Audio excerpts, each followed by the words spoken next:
हम सभी लोग प्राणायाम के विषय में जानकारी लेंगे।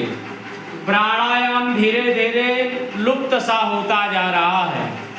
प्रत्येक पूजन में, प्रत्येक सत्कर्म में, संध्योपासन में, किसी भी यज्ञ में, जप में, पाठ में प्राणायाम अवश्य करना चाहिए।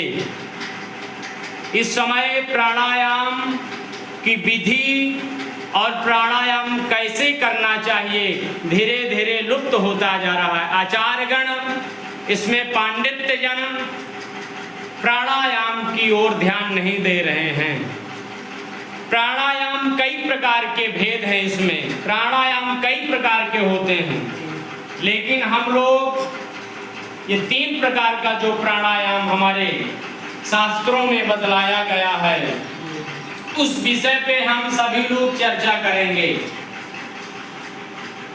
प्राण धन आयाम, जो प्राणों का आयाम हो।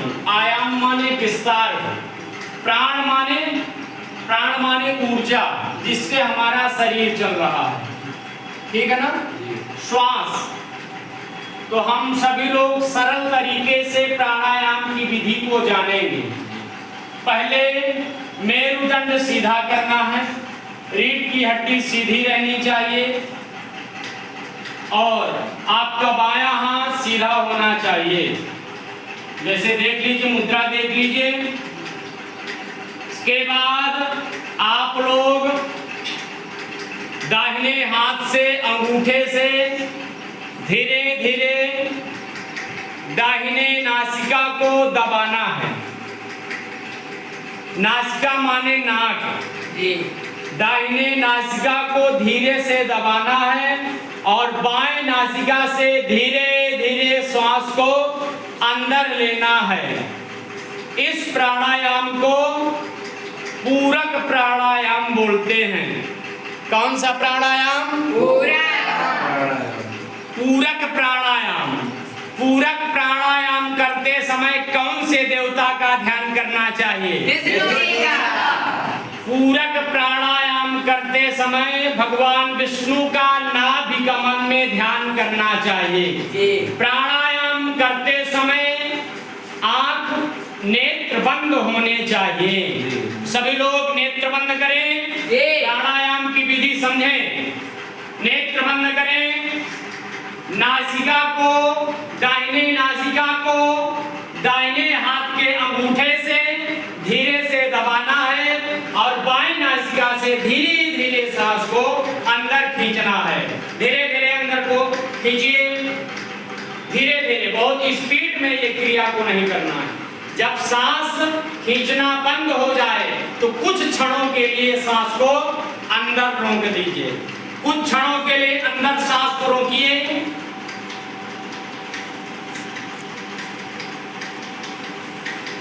जब सांस को रोकना है उस समय किनका ध्यान करना है? ब्रह्मा जी का ध्यान करना है। ये कौन सा प्राणायाम हुआ? दूसरा प्राणायाम का नाम है कुंभक। पहला पूरक, दूसरा कुंभक। जब हम सांस को रोकते हैं उस प्राणायाम को क्या कहते हैं?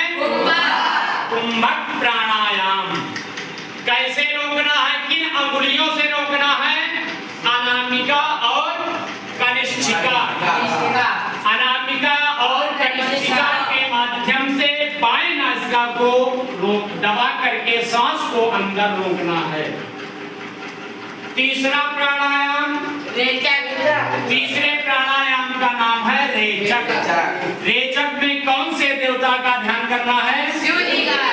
कहाँ पर? मस्तिष्क पर शिव जी का ध्यान करते हुए धीरे धीरे सांस को निकालना है। किधर से निकालना है? अंगूठे के, जिधर आपने सर्वप्रथम अंगूठे से जिस नासिका को दबाया था उसी नासिका से निकालना है। चलिए एक बार ध्यान दे लीजिए। पहले हमने दबाया, दाहिने नासिका को दबाया। सब लोग ध्यान दीजिए, पहले ध्यान दीजिए, एक बार देख लीजिए। ये दोनों अंगुलियां बाहर रखेंगे। प्राणायाम की कई भेद है, लेकिन जो सरल तरीका हमारे शास्त्रों में बताया गया है वो विधि हम सभी लोगों को अपनाना चाहिए। पहले दाहिना नासिका से, दाहिने अंगूठे से दाहिनी नासिका को दबाना है। सांस को अंदर ले लिया, फिर कनिष्ठिका और मध्यमा से